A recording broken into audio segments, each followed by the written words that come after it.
Welcome, and thank you for joining Fatica in this breakout session. I'm Alicia Simon, Vice President of Fatica, located in Washington, D.C. Fatica is a peer network of donors and foundations who focus together on effective giving in the Catholic Church and to initiatives inspired by Catholic values and social teachings. As grant makers, Fatica members have been engaged in the communities in which they work and support, responding to challenges and priorities in the Catholic Church and society, such as growing and sustaining Catholic schools, ending human trafficking, and supporting Catholic sisters working on the front lines of the COVID pandemic, to name a few. Fatica members have worked together for a number of years in response to abuse in the Catholic Church and society. Like many Catholics, Fatica members were deeply pained by the 2018 Pennsylvania grand jury report regarding sexual abuse by Catholic clergy in 6 of the Pennsylvania dioceses. They wanted to shape proactive and collaborative solutions to the sexual abuse crisis.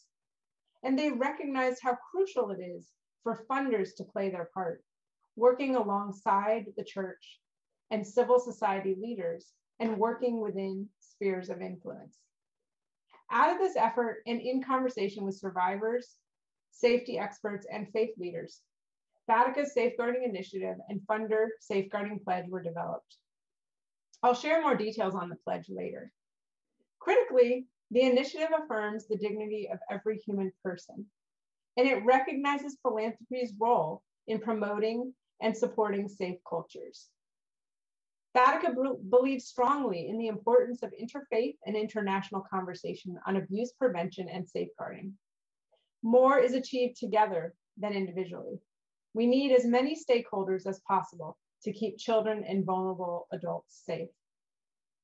We are thrilled to take this opportunity to support the symposium and to share our learnings as funders, commenting on how any funder working alongside and in support of their grantee partners and alongside faith and community leaders can communicate the priority of safety for all people, especially children and vulnerable adults, and provide resources and support for safeguarding best practices. Let me begin with the initiative. In February 2020, Fatica launched its commitment to child and vulnerable adult protection. We believe that safe cultures can be achieved and sustained in a funder's own foundation or network, in partner organizations that funders support, and in faith settings and broader society. A main tenet of our initiative is belief in the catalytic impact and power of funders and grantees working together to create change. Funders are well placed to walk alongside with partners while also being engaged in their own safeguarding development. Funder and grantee efforts complement existing efforts from nonprofits, government, and religious institutions. Our members have shared that this initiative provides a community of learning and practice, learning and working together to raise important issues. Working together, we can amplify the message that safe organizational cultures are essential and a shared value. How do we do this? A key component and linchpin is the Funder Safeguarding Pledge, taken by many Fatica members. By making the pledge, they communicate the priority of safety in their foundations and to their prospective partners, and they commit to specific action steps. These steps can all stand alone, and there is also a natural progression through which they can build upon one another. The first step is fairly simple. Begin a conversation with grantee partners and applicants by asking vital questions about safeguarding practices. For example, you could ask in person or during a site visit, or add a few questions to your application, such as, do you have a safeguarding policy? Or are you interested in developing safeguarding resources? Step 2 involves providing capacity building tools and resources to help shape or improve safeguarding policies, procedures, etc. Step 3 addresses a foundation's own policies and practices. In fact, many of the pledge funders are walking the walk by focusing on internal development at their own foundation. And finally, step 4 communicates an expectation that after a period of time, funded groups will have safeguarding policies and practices in place as a stipulation of funding. Over time, this expectation contributes to a change in culture and values.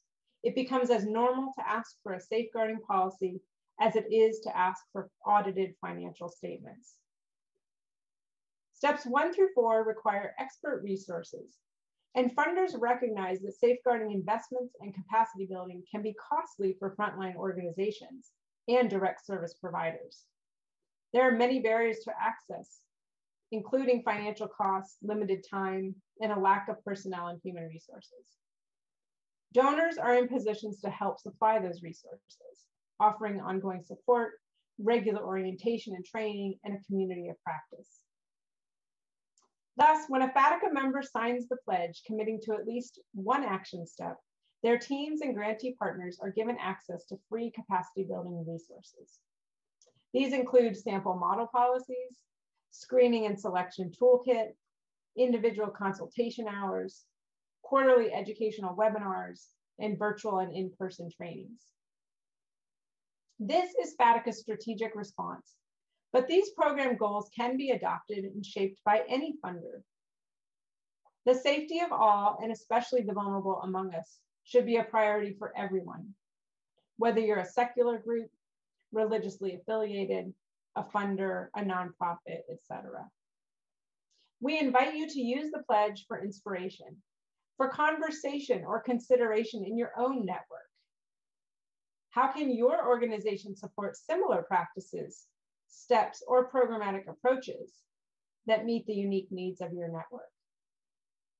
We know we are not just speaking to fellow funders in this breakout room, but also community leaders, faith leaders, and medical practitioners.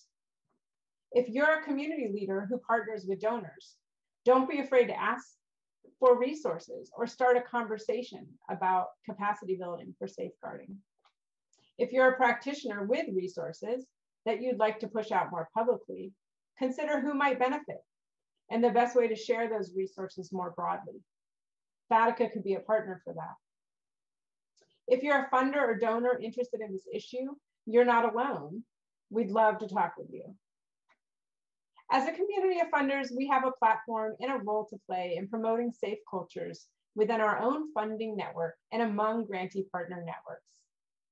As a stakeholder in the broader community, working alongside faith and civil leaders, public health officials, and others, we also have a role to play in building safe cultures that treat all persons in ways that honor their inherent dignity, that prevent abuse, and that support healing. Safeguarding requires an investment of time and resources, but it is so critical and important. Safety is a worthy and necessary investment, and funders and grantee partners need to be engaged together on this issue. With that in mind, FATICA is also delivering a community seminar that is publicly available on our website and accessible to any nonprofit or foundation. Along with the seminar, expert consultation is available.